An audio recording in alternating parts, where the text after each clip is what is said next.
আসসালামু আলাইকুম viewers, cooking channel বিডিতে সবাইকে ওয়েলকাম জানাচ্ছি। রান্না নিত্য নতুন আপডেট পেতে আমার চ্যানেলটি সাবস্ক্রাইব করুন, লাইক এবং শেয়ার দিয়ে আমার চ্যানেলের সাথেই থাকুন। আজকে আমি তৈরি করে দেখাবো পালং পরোটা। তাহলে চলুন দেখে নিই রেসিপিটি করতে আমার কি লাগছে আর তার পুরো প্রস্তুত প্রণালী। পরোটা করার জন্য এখানে আমি পালং শাক নিয়েছি। বাজার থেকে আটি বাঁধা যে শাক কিনে আনি সেই রকম এক আটি শাক নিয়েছি।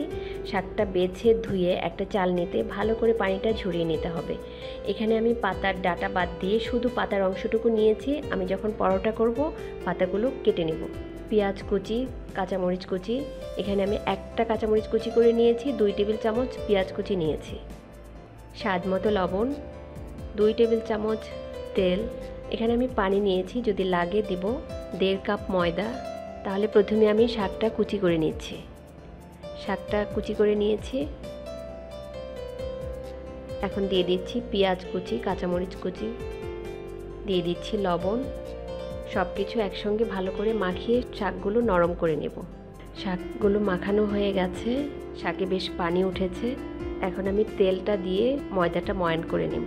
ভালো করে মাখিয়ে নিচ্ছি। প্রথমে আমি শাকগুলো দিব, যদি পানি লাগে তখন শাকের পানিটা দিয়ে আমি ময়দাটা মাখাবো। পরে যদি লাগে আমি এক্সট্রা পানি দিব।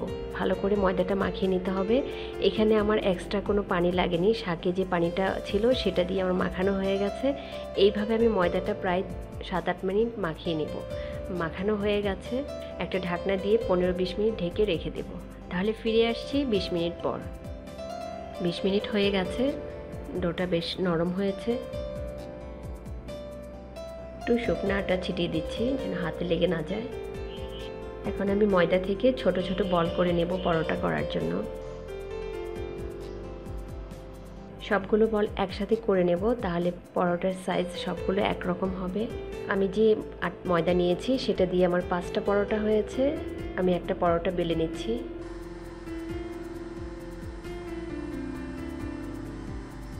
খুব বেশি পাতলা আবার মোটাও হবে না। আমরা যে রুটি করি সেই রুটির চেয়ে একটু ভারী রাখবো। ঠিক এই রকম হবে, খুব বেশি পাতলা না ভারীও না। এখন আমি পরোটাটা ভেজে নেব। চুলায় একটা তাওয়া বসিয়ে দিয়েছি। তাওয়াটা গরম হয়ে গেলে দিয়ে দিব পরোটা। একটা পাশ একটু হয়ে গেলে উল্টিয়ে দেব। আবারও উল্টিয়ে দিচ্ছি।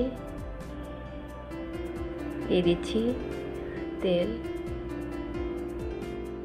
খুব অল্প তেলে আমি পরোটাটা ভাজবো।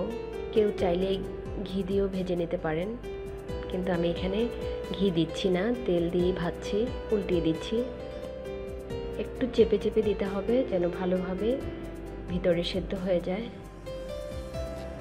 এক পাশ হয়ে গেলে আবার উল্টিয়ে দিব। পরোটার মধ্যে সুন্দর একটা ব্রাউন কালার এসছে। একটু চেপে চেপে দেব যেন সব পাশ সমানভাবে হয়। আবার উল্টিয়ে দিচ্ছি। পরোটার কালার চলে আসছে। একটা প্লেটে পরোটাটা নামিয়ে নিচ্ছি। আমি আরেকটা পরোটা ভেজে নিচ্ছি।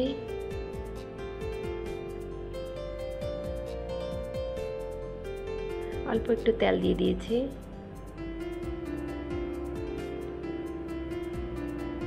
পরোটার কালার চলে এসছে। 2 পাশ যখন ব্রাউন হয়ে যাবে তখন আমি পরোটাটা নামিয়ে নেব। দেখেন কত সুন্দরভাবে ভাজা হয়েছে। তৈরি হয়ে গেল আমার পালং পরোটা। পালং পরোটা সালাদ বা রায়তার সাথে খেতে খুবই ভালো লাগে। আপনারা বাসায় ট্রাই করতে পারেন। কোনো প্রশ্ন থাকলে ভিডিওর নিচে কমেন্ট করবেন আর অবশ্যই আমার চ্যানেলটি সাবস্ক্রাইব করবেন। আবারও নতুন কোনো রেসিপি নিয়ে হাজির হব। সেই পর্যন্ত সবাই ভালো থাকবেন।